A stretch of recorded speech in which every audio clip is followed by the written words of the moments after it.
армысыздар. Мен Түркістан облысы Созақ ауданы Шолаққорған ауылының Тәкен Әлімқұлов атындағы мектеп-интернат лицейінің 8-ші х сынып оқушысы Қуат Әсел. Ыбырай Алтынсарин. Жаз өлеңі.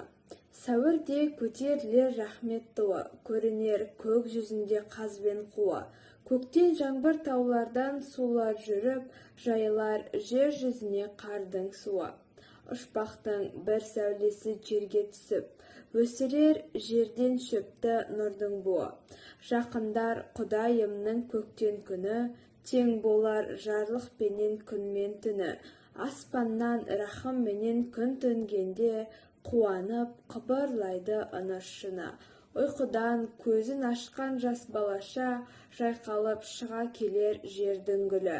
Шапақтан бұлты шығар мұнарланып, жаңбыры күндер түсер тұманданып.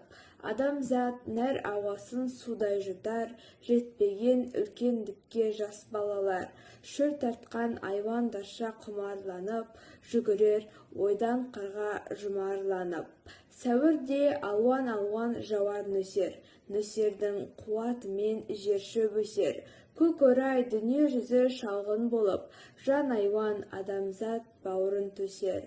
Жан-жәндік рахат тауып тұру үшін, ұшпақтан хош иісті желдер есер. Сәуірдің әрбір күні дертке дәрмен, Құдайым дәрмен бол деп етер пәрмен. Бір малы шаруаның екеу болып, қыстаудан ел шығады алуан-алуан. Күлісіп, құшақтасып әзіл етер, әйелдер көз жөнелтіп кейін қалған. Жүгірер киік құлан таумен қырда, қуанып ықыласпен келген жылға.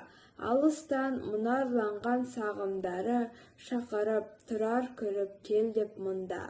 Көл бұзылып, көк шығып қойнын ашса, қаңқылдап қонар оған қаз бен тырна.